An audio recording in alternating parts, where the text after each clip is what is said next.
madrugada del 15 de septiembre de 2025 transformó el silencio de Culiacán en un teatro de operaciones.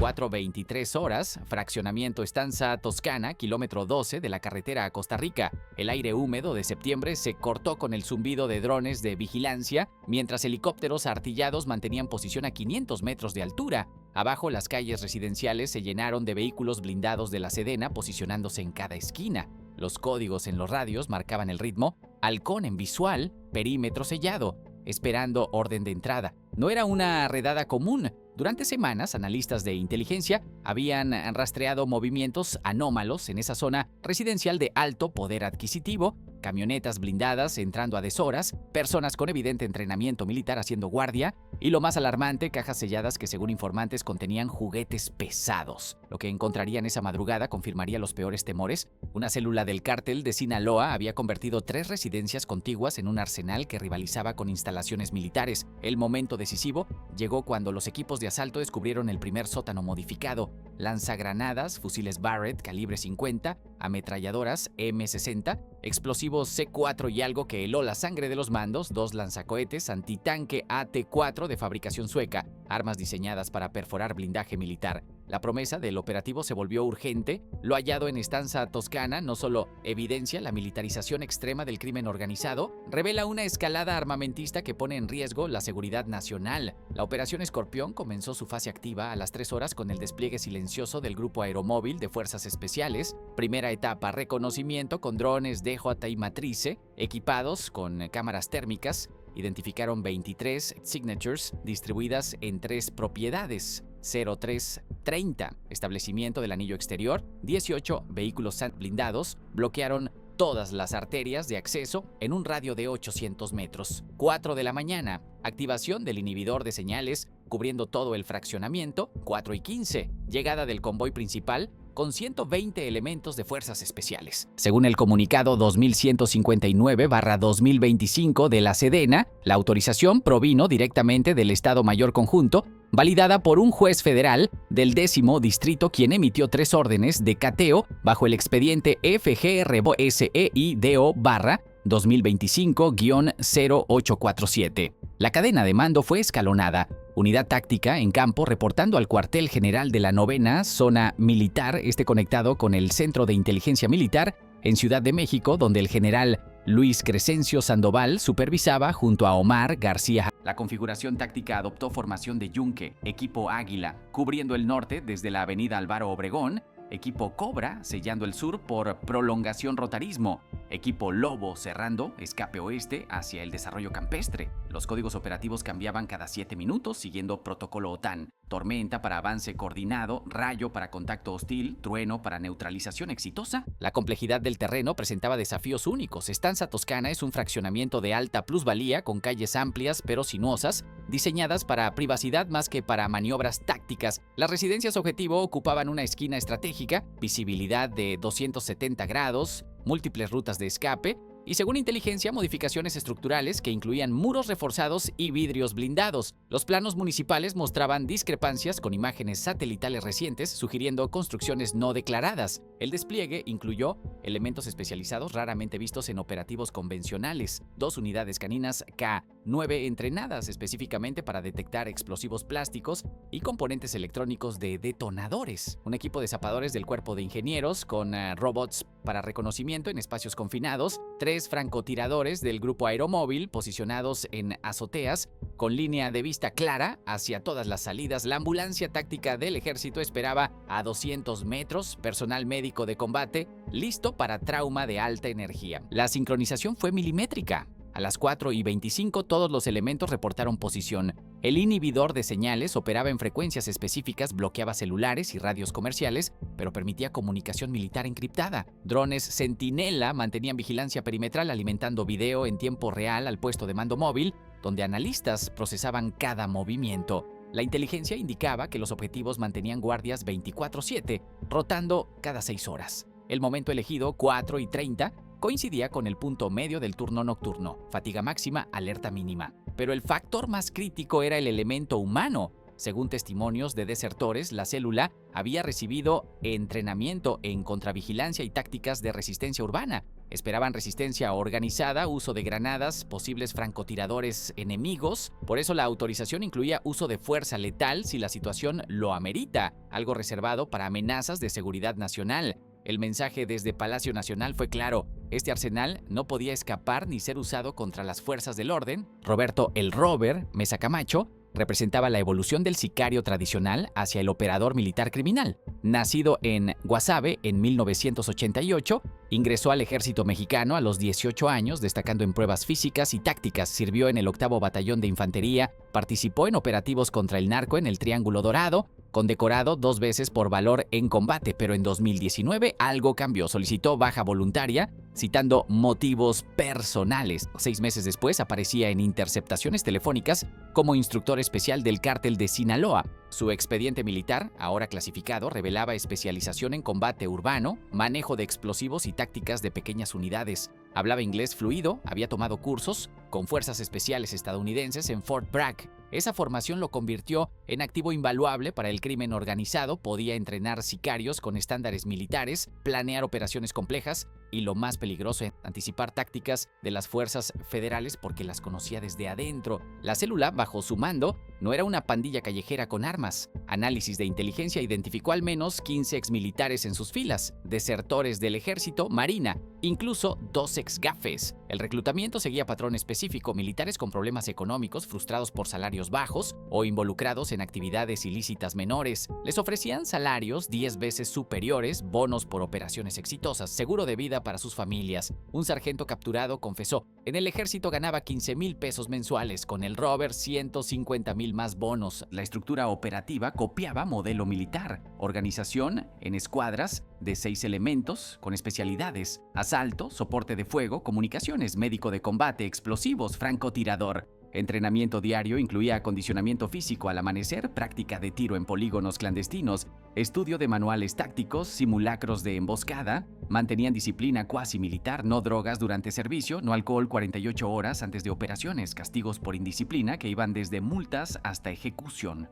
Las propiedades en Estanza Toscana funcionaban como cuartel general encubierto. La residencia principal albergaba el centro de mando, sala de juntas con mapas de Sinaloa, pantallas mostrando feeds de cámaras de seguridad hackeadas, equipos de comunicación encriptada. La segunda casa servía como armería y taller, mesas de trabajo para mantenimiento de armas, equipo de recarga de municiones, modificaciones a vehículos. La tercera era dormitorio y área de entrenamiento, literas estilo militar, gimnasio improvisado, sala de estudios tácticos. El financiamiento revelaba sofisticación financiera. No dependían solo del narcomenudeo o extorsión. Ofrecían servicios de seguridad a narcotraficantes menores cobrando cuotas mensuales. Realizaban operaciones especiales por encargo: rescate de detenidos, eliminación de rivales, robo de cargamentos competidores. Los pagos se hacían en criptomonedas, lavados a través de empresas de ciberseguridad y consultoría militar registradas en Panamá. Movían aproximadamente $5 millones mensuales, suficiente para mantener la célula y adquirir armamento de alto nivel. La red de contactos era lo más alarmante. Mensajes recuperados mostraban comunicación con traficantes de armas en Guatemala, El Salvador y, sorprendentemente, Ucrania. Un contacto identificado como Víctor ofrecía excedentes militares del conflicto europeo. Otro, el Chapín, prometía acceso a arsenales saqueados de bases militares centroamericanas. Pero el más peligroso era Chicago, un ex-marine estadounidense que vendía no solo armas, sino conocimiento, manuales clasificados, técnicas de fuerzas especiales, contactos en el mercado negro internacional. El error que los expuso fue la ambición. Planificaban un golpe contra un convoy de valores que transportaría 50 millones de pesos. Necesitaban armamento antiblindaje para penetrar los vehículos. De ahí los lanzacohetes AT-4. Pero la logística de conseguir tales armas generó comunicaciones que la inteligencia militar interceptó. Un mensaje en particular selló su destino: los suecos ya están en casa, listos para reventar la piñata. Ese mensaje, enviado desde un celular que creían seguro, activó todas las alarmas en el Centro de Inteligencia Militar. El C5 de Culiacán se transformó en un centro de guerra electrónica. Pantallas mostraban feeds de 24 cámaras corporales, imágenes térmicas actualizadas cada segundo, interceptación de comunicaciones en tiempo real. El general de brigada Homero Mendoza dirigía la operación táctica, mientras mantenía videoconferencia permanente con el secretario Harfuch, quien seguía cada movimiento desde el búnker de Palacio Nacional. Confirmamos movimiento en sótano de Objetivo Bravo. Múltiples individuos armados, reportó el líder de Águila. La decisión fue inmediata pero calculada. Uso de granadas aturdidoras, entrada con escudos balísticos nivel 4, francotiradores cubriendo posibles rutas de escape. El dilema táctico era complejo: minimizar bajas mientras se preservaba evidencia del arsenal. La sorpresa llegó cuando los sensores detectaron una anomalía térmica subterránea, un túnel que conectaba las tres propiedades y posiblemente se extendía más allá del perímetro establecido. «Tenemos una madriguera, señor», informó el jefe de inteligencia. «Solicito autorización para desplegar equipo Raven». La autorización llegó en segundos. Robots de exploración táctica descenderían mientras las unidades K9 rastreaban salidas alternativas. Y a las 4:28 tomó una decisión que marcaría la operación. Si intentan usar el armamento pesado, neutralización letal autorizada. No podemos permitir que esas armas salgan a las calles. No era sed de sangre, era la comprensión de que lanzacohetes en manos criminales representaban una amenaza existencial para la seguridad pública. 4:30 horas. El silencio estalló en 3 frentes simultáneos. El equipo Águila reventó la puerta principal de la primera residencia con carga explosiva direccional. El humo llenó el vestíbulo mientras los operadores entraban en formación de cuña, láseres verdes, barriendo cada ángulo. «Sedena, al suelo, al suelo». En el interior, el lujo contrastaba con el propósito real del lugar. Muebles italianos cubrían el primer piso, pero las escaleras al sótano revelaban la verdad. Puertas blindadas, cámaras de seguridad, un sistema de fortificación improvisado. El primer sicario apareció al final del pasillo, AK-47 en alto. Los disparos resonaron, controlados y precisos. Neutralizado antes de apretar el gatillo. El descenso al sótano fue metodológico, cada escalón podía ser una trampa. El hombre llevaba escudo balístico, detrás 2 operadores con fusiles FX-05, el cuarto con escopeta para breche. La puerta del sótano era de acero reforzado, cerradura electrónica. El especialista conectó el dispositivo de hackeo mientras el equipo mantenía perímetro. 47 segundos después, acceso concedido. Lo que encontraron superó las proyecciones de inteligencia. No era un simple almacén, era una armería profesional. Racks metálicos organizados por calibre, cajas de municiones apiladas hasta el techo, mesa de trabajo con armas en mantenimiento y en el centro, como trofeos de guerra, 2 lanzacohetes AT-4 en sus contenedores originales, números de serie limados, pero origen inconfundible. ¿Cómo llegaron armas de la OTAN a un sótano en Culiacán? Mientras Águila procesaba su objetivo, el equipo Cobra enfrentaba resistencia en la segunda residencia. Los sicarios habían tenido segundos para prepararse. Las ventanas escupían fuego de fusil automático, obligando a los soldados a cubrirse tras los vehículos blindados. «Contacto hostil, múltiples tiradores, segundo piso», crepitó la radio. La respuesta fue táctica y proporcionada. Francotiradores en azoteas cercanas comenzaron fuego de supresión selectivo. Cada disparo calculado para neutralizar sin destruir evidencia. Un sicario intentó lanzar una granada, cayó antes de activarla. Otro trató de escapar por la azotea. Los drones lo rastrearon hasta su rendición. La entrada requirió maniobra envolvente, mientras el fuego de supresión mantenía a los defensores fijos. Un equipo de asalto penetró por el garaje usando sierra de diamante. El elemento sorpresa funcionó. Los sicarios, concentrados en las ventanas, no esperaban flanqueo desde abajo. En 3 minutos de combate cerrado, 6 neutralizados, 2 capturados, 0 bajas propias. Pero la verdadera sorpresa esperaba en el túnel. Al descender, los operadores encontraron no solo una vía de escape, sino un complejo subterráneo. Iluminación LED, ventilación, áreas de descanso y, más preocupante, evidencia de excavación reciente hacia el sistema de drenaje municipal. Los criminales no solo almacenaban armas, construían una red logística subterránea. ¿Cuántos arsenales más estarían conectados por debajo de Culiacán? Entre todo el armamento incautado, fue un simple celular el que reveló la magnitud real de la operación. Un iPhone 14 Pro Max olvidado en modo avión,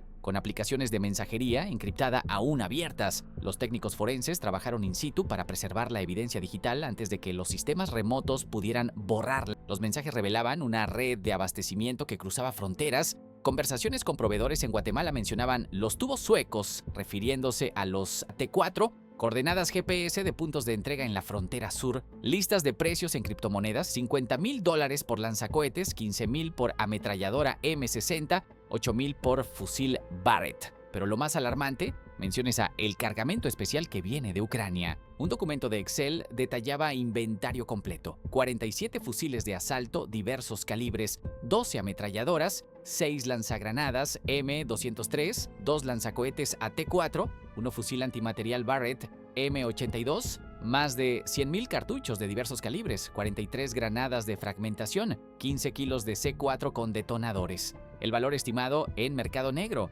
$3,5 millones. Pero el hallazgo que cambió la perspectiva fue un manual, no cualquier manual, un documento oficial del Ejército de Estados Unidos sobre Urban Warfare Tactics, versión 2019, clasificación For Official Use Only. Anotaciones en español en los márgenes, ejercicios tácticos adaptados al contexto mexicano. Alguien estaba entrenando sicarios con doctrina militar estadounidense. La implicación era clara, no enfrentaban simples criminales, sino una fuerza paramilitar en formación. El esquema operativo descubierto mostraba evolución del crimen organizado hacia estructura cuasi militar, nivel estratégico, adquisición de armamento militar mediante redes internacionales, pago en criptomonedas para evitar rastreo, uso de empresas fachada en Centroamérica. Nivel táctico, entrenamiento sistemático con manuales militares, construcción de infraestructura subterránea, compartimentación celular para evitar desmantelamiento total. Nivel operativo, rotación de personal, comunicaciones encriptadas, inteligencia sobre movimientos de fuerzas federales. La cadena de suministro involucraba múltiples eslabones. Origen, arsenales saqueados en conflictos internacionales, particularmente Centroamérica y ahora aparentemente Europa del Este. Tránsito, rutas terrestres por Guatemala y Chiapas, puntos ciegos, fronterizos, soborno sistemático a autoridades migratorias. Destino, células especializadas que actuaban como arsenales regionales distribuyendo según necesidades operativas. La tecnología empleada mostraba sofisticación creciente, drones comerciales modificados para reconocimiento, inhibidores de señal para operaciones, software de encriptación de grado militar. Pero la verdadera ventaja no era tecnológica, sino humana. Reclutamiento de exmilitares con experiencia real en combate, conocimiento de tácticas y procedimientos oficiales. Los analistas proyectan que esta célula era parte de una reestructuración mayor del cártel de Sinaloa post divisiones internas. La hipótesis sugiere creación de unidades élites semiautónomas, cada una especializada, unas en logística, otras en combate, algunas en inteligencia. El objetivo final, capacidad de resistencia militar ante operativos federales, no solo mediante corrupción, sino fuerza bruta. Los vecinos de Stanza Toscana vivieron el terror en primera fila. Don Roberto, empresario jubilado, relató: escuchamos las explosiones y pensamos que era la guerra. Mi esposa y yo nos tiramos al piso. Nunca imaginamos que a 2 casas teníamos un arsenal. Pagamos millones por seguridad y vivíamos junto a terroristas. El trauma comunitario es palpable. Familias considerando mudarse, valores de propiedades desplomándose. Los trabajadores del fraccionamiento revelaron señales ignoradas. Un jardinero compartió: a esas casas no nos dejaban entrar. Decían que tenían su propio servicio. Una vez vi por accidente unas cajas metálicas largas. Me corrieron amenazándome. Ahora sé que eran armas, pero ¿a quién le iba a decir? Todos aquí necesitamos el trabajo. El impacto se extendió a toda la ciudad. Padres de familia en colegios cercanos exigen revisión de protocolos de seguridad. ¿Cómo garantizan que no hay más arsenales cerca de las escuelas?, cuestionó una madre en junta extraordinaria. Los comercios reportan caída del 60% en ventas nocturnas. El miedo a balaceras mantiene a la gente en casa después del anochecer. La Secretaría de Educación de Sinaloa suspendió clases en 15 planteles cercanos mientras se realizan operativos de revisión. 3,400 estudiantes afectados. Unidades de la Guardia Nacional implementaron Operación Mochila Segura extraordinaria, ahora revisando no solo drogas, sino posibles armas. El mensaje implícito aterra: si había un arsenal en zona residencial premium que hay en colonias con menos vigilancias. El gobernador Rubén Rocha Moya convocó conferencia de emergencia. Este operativo demuestra coordinación efectiva entre fuerzas estatales y federales. Sinaloa no tolerará que grupos criminales pongan en riesgo a familias trabajadoras. Evitó mencionar cómo un arsenal de tal magnitud se acumuló sin detección de inteligencia estatal durante meses. La oposición atacó inmediatamente. La senadora Patricia Terrazas declaró: esto evidencia el fracaso de la estrategia de abrazos no balazos. Los criminales se armaron hasta los dientes mientras el gobierno federal minimizaba la amenaza. Sin embargo, registros muestran que arsenales similares fueron incautados en administraciones anteriores sin generar cambios estructurales. Organismos internacionales expresaron preocupación. La Embajada de Estados Unidos emitió comunicado: colaboramos estrechamente con autoridades mexicanas para rastrear origen de armamento militar, particularmente los manuales clasificados encontrados. La mención velada sugiere investigación sobre posible filtración desde sus propias fuerzas armadas. La Secretaría de Relaciones Exteriores confirmó solicitud formal a Suecia sobre rastreo de los lanzacohetes AT-4. Fuentes diplomáticas sugieren que las armas podrían provenir de arsenales ucranianos vía mercado negro, lo que añadiría dimensión geopolítica al caso. La SRE también notificó a Guatemala sobre la ruta de tráfico identificada. Hipótesis A: preparación para guerra territorial, probabilidad alta. El arsenal era parte de preparativos para conflicto abierto entre facciones del cártel de Sinaloa. Indicios: cantidad y tipo de armamento, diseñado para combate urbano, entrenamiento con doctrina militar, construcción de infraestructura defensiva. Si es correcta, deberíamos ver movimientos de otras facciones armándose similarmente, incremento en reclutamiento de exmilitares y posibles enfrentamientos de alta intensidad en próximos meses. Predicción verificable: incautación de arsenales similares en territorios de facciones rivales. Hipótesis B: diversificación hacia mercenariado, probabilidad media. La célula preparaba capacidad para ofrecer servicios paramilitares a terceros, empresarios, políticos, incluso otros cárteles. Indicios: estructura semiautónoma, entrenamiento especializado, armamento versátil para diferentes misiones. Si es correcta, encontraríamos contratos o comunicaciones con clientes potenciales, cuentas bancarias con depósitos no relacionados con narcotráfico y posiblemente intentos de asesinatos de alto perfil. Predicción: aparición de sicarios de élite en conflictos no relacionados con droga. Hipótesis C: preparación para resistir operativo federal mayor, probabilidad media-baja, especulativa. El arsenal respondía a inteligencia sobre posible operativo tipo Culiacanao 3, pero con intención gubernamental de no ceder. Indicios: momento del armado, poscambios en cúpula militar, tipo de armas, antivehículo, antiaéreo, ubicación en ciudad clave. Esta hipótesis sugeriría filtración de alto nivel sobre planes federales. Predicción: si es correcta, veremos reorganización de protocolos de seguridad en operativos y posible purga en mandos con acceso a información clasificada. Lo confirmado es contundente. Las fuerzas federales desmantelaron una célula del cártel de Sinaloa que había acumulado un arsenal de guerra en plena zona residencial de Culiacán. 23 detenidos, incluyendo Roberto el Rober Mesa Camacho. Armamento incautado con valor superior a $3,5 millones, incluyendo armas antitanque que no deberían existir en manos civiles. La operación evitó lo que pudo ser una escalada de violencia sin precedentes. Lo pendiente genera más preguntas que respuestas. ¿Cuántas células similares operan en el país? ¿Quién facilitó el acceso a armamento militar clasificado? Pues cómo penetraron las redes de tráfico internacional hasta obtener armas de conflictos activos. La conexión ucraniana abre una dimensión geopolítica que trasciende el narcotráfico tradicional. La línea de investigación prioritaria apunta en 3 direcciones: rastreo internacional del armamento mediante cooperación con Interpol y agencias de inteligencia, mapeo completo de la red de túneles que podría revelar más arsenales y, lo más urgente, identificación y captura de los instructores militares